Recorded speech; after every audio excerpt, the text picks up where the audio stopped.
Hello everyone, this is Yog Maya and welcome back to my YouTube channel Let's Learn with Yog Maya। आज हम आपके साथ चर्चा करने वाले हैं सीटेट के प्रीवियस ईयर क्वेश्चंस जो बेस्ड होंगे एनसीएफ पे, इंडिविजुअल डिफरेंस पे, चाइल्ड विद स्पेशल नीड्स पे और असेसमेंट पैटर्न पे। तो चलिए स्टार्ट करते हैं। फर्स्ट क्वेश्चन है, शिक्षा के क्षेत्र में पाठ्यचर्या शब्दावली डैश की ओर संकेत करती है, यानी कि करिकुलम से क्या अर्थ है।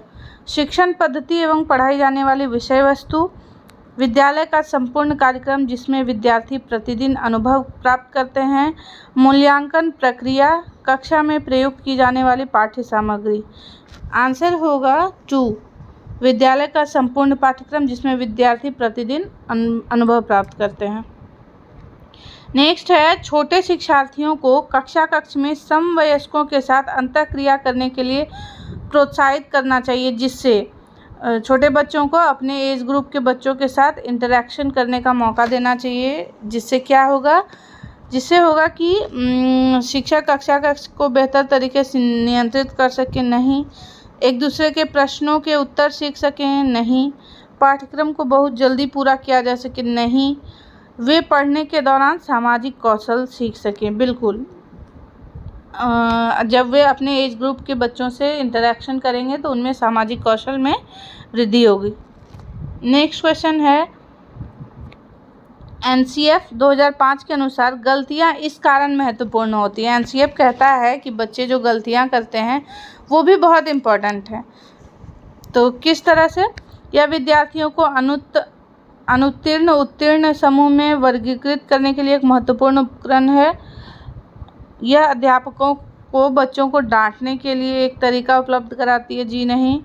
यह बच्चे के विचार की अंतर्दृष्टि उपलब्ध कराती है तथा समाधानों को पहचानने में सहायता करती है। यह कक्षा से कुछ बच्चों को हटाने के लिए आधा स्थान उपलब्ध कराती है। तो हटाना नहीं है बच्चों को, ऊपर का भी दोनों सही नहीं है, अनुत्तीर्ण और उत्तीर्ण में विभाजित नहीं करना है। तो करेक्ट ऑप्शन हो जाएगा आपका 3। यह बच्चे की विचार की अंतर्दृष्टि उपलब्ध कराती है तथा समाधानों को पहचानने में सहायता करती है। आप खुद ब खुद ऑप्शन से करेक्ट आंसर को चूज कर पाएंगे। राष्ट्रीय पाठ्यचर्या की रूपरेखा एनसीएफ 2005 के अनुसार शिक्षक की भूमिका है। बिना डिस्कस किए इसका आंसर दे सकते हैं। हमने पिछले वीडियो में डिस्कस किया है एनसीएफ के बारे में। तो टीचर एज अ फैसिलिटेटर, सुविधादाता के रूप में एनसीएफ कहता है कि शिक्षक जो हैं वो सुविधादाता होंगे, सुविधा प्रदान करेंगे बच्चों को। नेक्स्ट क्वेश्चन है, इंडिविजुअल डिफरेंस से रिलेटेड ये क्वेश्चन है। शिक्षार्थी व्यक्तिक भिन्नता प्रदर्शित करते हैं, अतः शिक्षक को क्या करना चाहिए, अधिगम की एक समान गति पर बल देना चाहिए। हो ही नहीं सकता है, जब इंडिविजुअल डिफरेंस है तो अधिगम की गति एक समान नहीं हो सकती है। सीखने के विविध अनुभवों को उपलब्ध कराना चाहिए। अनुभव तो उपलब्ध कराएंगे, कोई दिक्कत नहीं है उसमें, लेकिन सिर्फ अनुभव उपलब्ध कराने से उनकी जो व्यक्तिक भिन्नता है और उनकी जो इंडिविजुअल कैपेबिलिटी है वो फुलफिल नहीं होगी। कठोर अनुशासन सुनिश्चित करना चाहिए, नहीं बिल्कुल नहीं। जो है कठोर अनुशासन करने से बच्चे जो हैं कंफर्टेबल महसूस नहीं करेंगे। परीक्षाओं की संख्या बढ़ा देनी चाहिए, ये तो बिल्कुल नहीं, परीक्षाओं की संख्या बढ़ाने से वो डर जाएंगे। तो इन चारों में से करेक्ट ऑप्शन लग रहा है, सीखने के विविध अनुभवों को उपलब्ध कराना चाहिए। अगर बहुत सारे अपॉर्चुनिटीज़ देंगे तो डेफिनेटली बच्चा सीखेगा, और विविध प्रकार के अनुभव होंगे और विविध क्षमताओं वाले बच्चे होंगे तो वो कुछ ना कुछ ज़रूर सीखेंगे और उनकी जो है लर्निंग हो पाएगी। नेक्स्ट है, शैक्षणिक क्षेत्रों में निष्पादन के आधार पर शैक्षणिक क्षेत्रों में निष्पादन के स्तर को बढ़ाने का औचित्य स्थापन किस आधार पर किया जा सकता है। यानी कि अगर कोई बच्चा करिकुलर में अच्छा है, को करिकुलर में अच्छा नहीं है, या फिर कोई बच्चा को करिकुलर में अच्छा है, करिकुलर में एक्टिविटीज़ में अच्छा नहीं है, तो जो है स्थानापन्न किया जा सकता है। तो यह क्या करता है, इस तरह की एक्टिविटी जो है प्रोत्साहित करती है। यह व्यक्तिगत भिन्नताओं को संतुष्ट करता है। यह हास्याकृत विद्यार्थियों के लिए प्रतिपूरक प्रतिपूरक भेदभाव की नीति का अनुगमन करता है। यह सार्वभौमिक धारण को सुनिश्चित करता है। यह हाथ से किए जाने वाले श्रम के प्रति सम्मान विकसित करता है। सबसे बड़ी बात है कि अगर as a teacher, as an administrator of school, आप को करिकुलर एक्टिविटीज़ को भी शामिल करते हैं असेसमेंट में, जो है छात्रों के रिज़ल्ट के निर्माण में स्थानापन्न अगर होता है उनका, तो सबसे बड़ी बात होगी कि बच्चे जो हैं विद्यालय से छिजित नहीं होंगे, बाहर नहीं जाएंगे और वो जो है वहाँ पर टिके रहेंगे। सार्वभौमिक धारण की क्षमता, रिटेंशन विद्यालय में जो है बनाए रखने में आप सफल होंगे। अगला क्वेश्चन है, विद्यालयों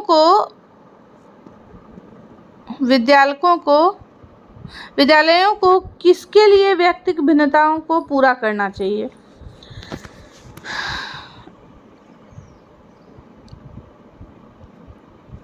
व्यक्ति शिक्षार्थी को विशिष्ट होने की अनुभूति कराने के लिए, व्यक्तिगत शिक्षार्थियों के मध्य खाई को कम करने के लिए, शिक्षार्थियों के निष्पादन और योग्यताओं को समान करने के लिए, यह समझने के लिए कि क्यों शिक्षार्थी सीखने योग्य या अयोग्य हैं, है ना। तो सबसे बड़ी बात है कि जो है आप कक्षा में किसी को विशिष्ट होने की अनुभूति नहीं करा सकते हैं, इसलिए ऑप्शन 1 गलत होगा, ऑप्शन 1 नहीं होगा। खाई को कम करना, व्यक्तिगत शिक्षार्थियों के मध्य खाई को कम करना सिर्फ केवल इसलिए तो नहीं कर सकते हैं। तो सबसे बड़ी बात हो जाएगी यह समझने के लिए कि क्यों शिक्षार्थी सीखने के योग्य या अयोग्य हैं, इस बात का पता लगाने के लिए जो है व्यक्तिगत भिन्नताओं को पूरा करना चाहिए। नेक्स्ट है, शिक्षार्थियों में व्यक्तिगत भिन्नताओं को संबोधित करने के लिए एक विद्यालय किस प्रकार का सहयोग उपलब्ध करवा सकता है ना। विद्यालय व्यक्तिगत भिन्नता को ठीक करने के लिए या कम करने के लिए या उसको सहूलियत के हिसाब से ढालने के लिए क्या सहयोग कर सकता है? सभी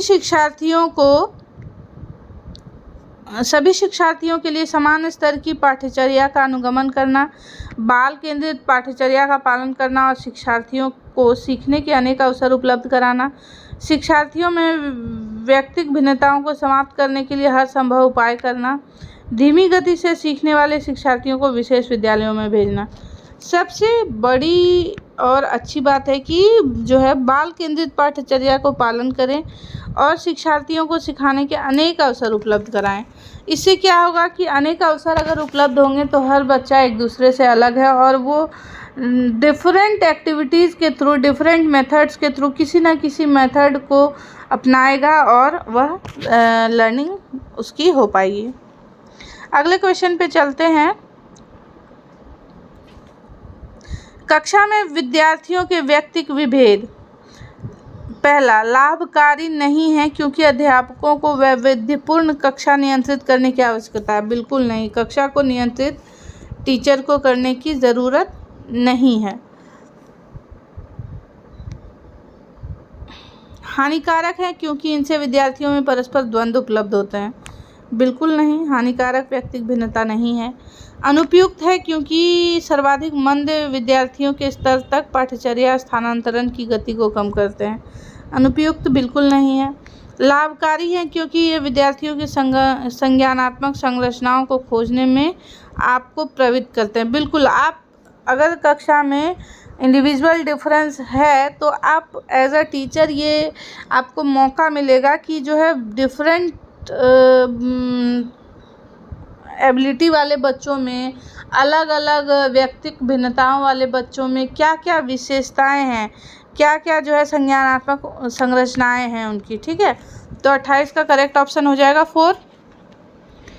हम सभी, नेक्स्ट क्वेश्चन है, हम सभी अपनी बुद्धि, प्रेरणा, अभिरुचि आदि के संदर्भ में भिन्न होते हैं। यह सिद्धांत संबंधित है व्यक्तिगत भिन्नता से, है ना। अगला है, शिक्षार्थियों या अधिगमकर्ता की व्यक्तिगत भिन्नताओं के संदर्भ में शिक्षिका को चाहिए। पहला, निगमनात्मक पद्धति के आधार पर समस्याओं को समाधान करना, कलन विधि एल्गोरिदम का अधिकतर प्रयोग करना, एल्गोरिदम हर जगह उपयुक्त नहीं हो सकता है ना। निगमनात्मक पद्धति हमेशा यूज़फुल नहीं हो सकती है। याद करने के लिए शिक्षार्थियों को तथ्य उपलब्ध कराना, याद तो हमें बिल्कुल नहीं कराना है बच्चों को।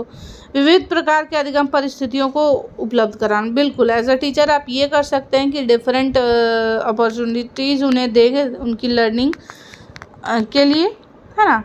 तो 30 का राइट आंसर हो जाएगा 4। नेक्स्ट क्वेश्चन है, व्यक्तियों में एक दूसरे से भिन्नता क्यों होती है ना। वातावरण के प्रभाव के कारण, जन्मजात विशेषताओं के कारण, वंशानुक्रम और वातावरण के बीच अन्योन्य क्रिया के कारण, प्रत्येक व्यक्ति को उसके माता पिता से जीनों के विभिन्न समुच्चय प्राप्त होने के कारण। देखिए, वातावरण का भी असर होता है और जन्मजात विशेषताओं का भी असर होता है और हेरिडिटी का भी असर होता है, यानी कि वंशानुक्रम और वातावरण का जो है बीच जो अन्योन्य क्रिया होती है, जो उनका दोनों का जो सामंजस्य होता है, उसी के कारण व्यक्तिगत भिन्नता पाई जाती है। अगले क्वेश्चन पे चलते हैं। अपनी कक्षा की व्यक्तिगत भिन्नताओं से निपटने के लिए शिक्षक को चाहिए कि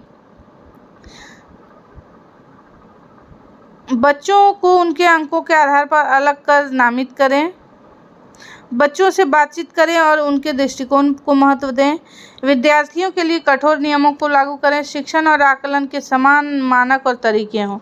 देखिए, बच्चों को अंकों के आधार पर आप विभाजित नहीं कर सकते हैं, बच्चों को बातचीत करें और उनके दृष्टिकोण को महत्व दें। बिल्कुल आप एज अ टीचर हर बच्चे से बातचीत करें और उनके जो पर्सपेक्टिव हैं, जो उनकी थिंकिंग का तरीका है, उसको वैल्यू आपको, उनके विचारों को महत्ता आपको देनी चाहिए। विद्यार्थियों के लिए कठोर नियम आप नहीं लागू कर सकते हैं। शिक्षण और आकलन का एक ही तरीका हर बच्चे के लिए उपयुक्त नहीं हो सकता। तो राइट ऑप्शन इज 2। आगे चलते हैं। अब जो है हमारा प्रश्न आएगा मूल्यांकन से संबंधित। एक शिक्षक प्रश्न पत्र बनाने के बाद यह जांच करता है कि क्या प्रश्न परीक्षण के विशिष्ट उद्देश्यों की परीक्षा ले रहा है। वह मुख्य रूप से प्रश्न पत्र की डैश के बारे में चिंतित है, यानी कि वह अगर उसने क्वेश्चन फॉर्म किए और वह सोच रहा है कि जो उसका टेस्ट है उसके जिन उद्देश्यों को सोचकर उसने वह यह परीक्षा ले रहा है, क्या मुख्य रूप से प्रश्न पत्र के क्या वह जो है उद्देश्य उनकी पूर्ति हो रही है। तो वह किस लिए चिंतित है, वह चिंतित है प्रश्न पत्र की विश्वसनीयता पे, यानी कि जिन उद्देश्यों की पूर्ति के लिए वह क्वेश्चन को उसने फॉर्म किया है, क्या वह उद्देश्य उसके पूरे हो रहे हैं, यानी कि क्या उनका क्वेश्चन जो है विश्वसनीय है ना। निम्नलिखित में कौन सा वस्तुनिष्ठ प्रश्न है। निबंधात्मक, लघु उत्तरात्मक, मुक्त उत्तर वाला, सत्य असत्य, है ना।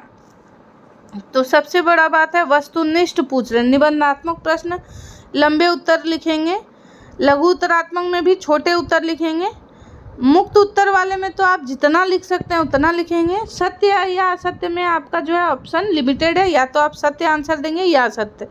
वस्तुनिष्ठ प्रश्नों के जो है उत्तर निश्चित होते हैं, है ना। एक ही उत्तर होता है, वन वर्ड का जो भी होगा एक ही आंसर होता है, या तो सत्य होगा या असत्य होगा। तो यह वस्तुनिष्ठ प्रकार का है। चलिए आगे क्वेश्चन पे चलते हैं।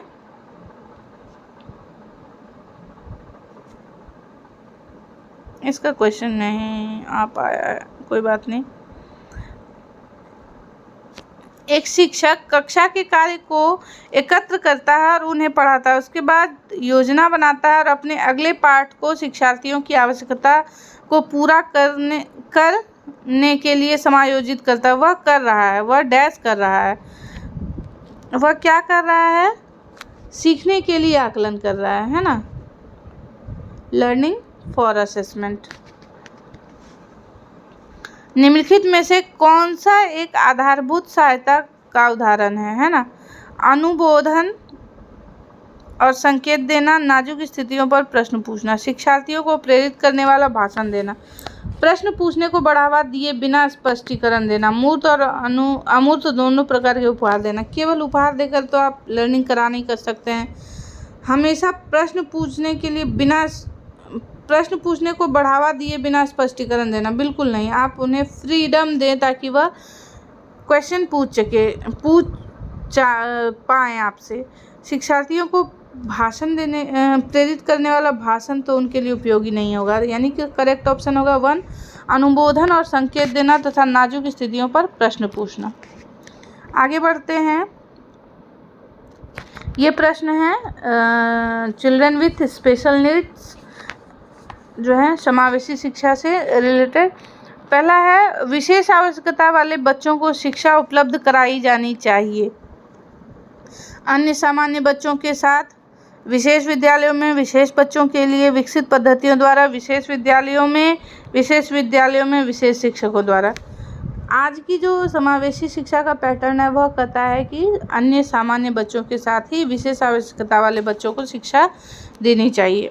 समावेशी शिक्षा से अगला क्वेश्चन है समावेशी शिक्षा हाशिए पर स्थित वर्गों से शिक्षकों को सम्मिलित करने से संबंधित है। कक्षा में विविधता का उत्सव मनाती है। दाखिले संबंधित कठोर प्रक्रियाओं को बढ़ावा देती है। तथ्यों की शिक्षा मतारोपण से संबंधित है, तथ्यों की शिक्षा नहीं है। कठोर प्रक्रिया से बिल्कुल नहीं गुजरती है। हाशिए पर स्थित वर्गों से शिक्षकों को सम्मिलित करने की शिक्षकों को नहीं सम्मिलित करना है, ये तो स्टूडेंट्स के लिए है, यानी कि कक्षा में विविधता का उत्सव मनाती है, यानी कि विविध प्रकार की कक्षा को बढ़ावा देती है। कक्षा में जो व्यक्तिगत भिन्नता आती है उसको एक्सेप्ट करते हुए सभी वर्ग के बच्चों को एक साथ शिक्षा देने पर जोर डालती है। नेक्स्ट क्वेश्चन है विद्यार्थियों के पोर्टफोलियो के लिए सामग्री का चयन करते समय डैश तथा डैश का ज़रूर होना चाहिए। जब आप उसका पोर्टफोलियो बनाएंगे, पोर्टफोलियो क्या होता है? विद्यार्थियों का विवरण होता है, उन्हें क्या पसंद है क्या नहीं पसंद है, क्या उनके लिए उनकी ज़रूरतें हैं, विभिन्न प्रकार की जानकारियाँ उनके बारे में रहती हैं। तो चयन करते समय विद्यार्थियों का समावेशन होना चाहिए। पोर्टफोलियो बनाते समय विद्यार्थियों का समावेशन होना चाहिए। अभिभावकों का तो समावेशन आवश्यक नहीं है। विद्यार्थियों का बहिष्करण बिल्कुल नहीं। अन्य शिक्षकों का समावेशन, यहाँ बात विद्यार्थियों की हो रही है तो अन्य शिक्षकों का समावेशन क्यों होगा, है ना। तो करेक्ट ऑप्शन हो गया आपका 1। आगे चलते हैं। नेक्स्ट क्वेश्चन है सफल समावेशन को निम्नलिखित की आवश्यकता होती है सिवाय, यानी यहाँ आपको ध्यान देना है कि सफल समावेशन में किसकी आवश्यकता होती है, इनके बिना सिवाय किसकी? अभिभावकों की भागीदारी चाहिए, है ना, क्षमता संवर्धन चाहिए, संवेदनशील बनना चाहिए। तो करेक्ट ऑप्शन क्या नहीं चाहिए? जो नहीं चाहिए वो है पृथक्करण, यानी कि ये सारे ऑप्शन नहीं चाहिए। सिवाय पूछ रहा है इसलिए जो नहीं चाहिए समावेशन में वो चाहिए और वो होगा पृथक्करण। अगले क्वेश्चन पे चलते हैं। विद्यालय में नियमित उपस्थिति के लिए वंचित बच्चों को प्रोत्साहित करने का निम्न में से कौन सा तरीका उपयुक्त होगा, है ना। वंचित बच्चों को हमें प्रोत्साहित करना है। बच्चों को विद्यालय आने की अनुमति न देने को कानूनन दंडनीय अपराध बनाया जाए, ऐसा कोई जो है प्रावधान नहीं है। विद्यालय द्वारा बच्चों को एकत्रित करने वाले एक व्यक्ति को नियुक्त किया जाए जो प्रतिदिन घरों से बच्चा लेकर आए। आप फोर्सफुली कितना दिन पढ़ाएंगे बच्चे को? जब तक उसकी स्वयं की इच्छा नहीं होगी वो नहीं आएगा रोज़। बच्चों को आकर्षित करने के लिए प्रतिदिन 5 रुपये देना बिल्कुल गलत। आवासीय विद्यालय खोलना बिल्कुल ये उपयुक्त हो सकता है, क्योंकि अगर आप आवासीय विद्यालय खोलते हैं तो बच्चे वहीं पर रहेंगे और ज़्यादा से ज़्यादा विद्यालय में अपनी उपस्थिति दे पाएंगे, है ना। अगले क्वेश्चन पर चलते हैं। एक समावेशी विद्यालय शिक्षार्थियों की नियोगिता के अनुसार उनके सीखने की आवश्यकताओं को निर्धारित करता है। नियोगिताओं के अनुसार नॉट करेक्ट। शिक्षार्थियों की क्षमताओं की परवाह किए बिना सभी अधिगम परिणामों को सुधारने के लिए प्रतिबद्ध होती है, ये करेक्ट लग रहा है। शिक्षार्थियों के मध्य अंतर करता है, विशेष रूप से सक्षम बच्चों के लिए चुनौतीपूर्ण उपलब्धि लक्ष्य निर्धारित करता है। अंतर नहीं करना है शिक्षार्थियों में समावेशी शिक्षा में। विशेष रूप से योग्य अभ्यर्थियों के लिए अधिगम परिणामों को सुधारने के लिए विशिष्ट रूप से प्रतिबद्ध होता है। समावेशी शिक्षा करता है कि बच्चों में क्या अधिगम परिणाम आएंगे उसकी चिंता नहीं करनी है और उन्हें जो है सुधारना है, उनके अधिगम को में सुधार लाने हेतु तो कार्य करना है। तो करेक्ट ऑप्शन 3 हो जाएगा। आगे है, निम्न में से कौन सी सर्वाधिक प्रभावकारी विधि हो सकती है जो आपको इस अपेक्षा की पूरी कर सके कि वंचित विद्यार्थी अपनी भागीदारिता द्वारा सफल हो सके। आप उनकी सफलता है तो उनकी क्षमता में विश्वास को अभिव्यक्त करें, है ना। पढ़ाए जाने विषय में आप अपनी रुचि विकसित करें। अपने लक्ष्य को महसूस करने के लिए बच्चों की अन्य बच्चों से तुलना नहीं करना है। इस बात पर बल देना कि उनसे उच्च अपेक्षाएं हैं, बिल्कुल नहीं। पढ़ाए जाने वाले विषय में आप अपनी रुचि विकसित करें, बिल्कुल नहीं। आप रुचि विकसित करेंगे तो फ़ायदा आपको होगा। तो सबसे करेक्ट होगा, आप उनकी सफलता है तो उनकी क्षमता में विश्वास अभिव्यक्त करें। आप बच्चे को बताएं कि ये तुम कर सकते हो, मुझे पूरा विश्वास है कि तुम ज़रूर सफल होगे। तो इस तरह से उसका मनोबल बढ़ेगा और वह जो है ज़्यादा मेहनत करेगा। अगला क्वेश्चन है, विद्यालयों में समावेशन मुख्यतः केंद्रित होता है।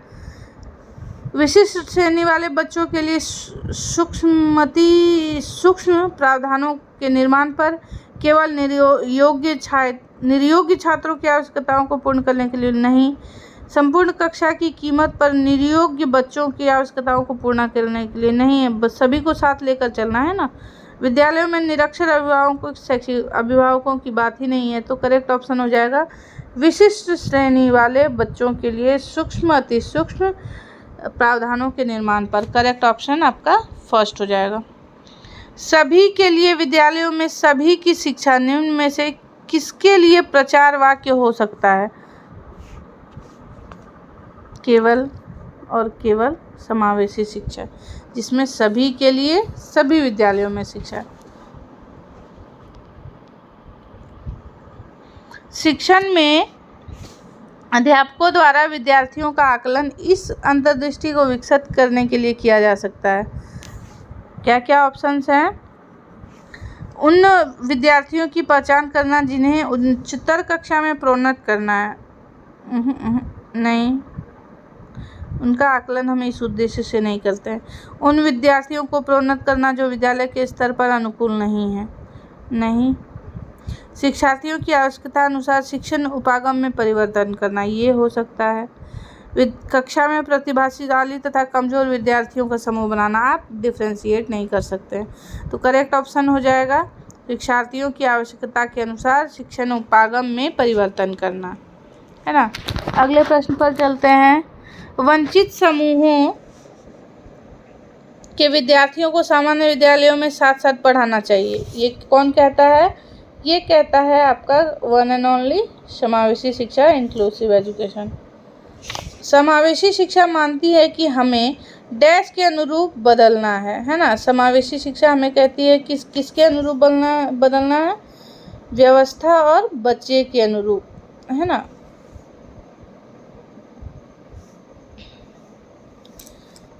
अगला क्वेश्चन है, निम्न में से कौन सा एक कथन समावेशन का सबसे अच्छा वर्णन करता है ना।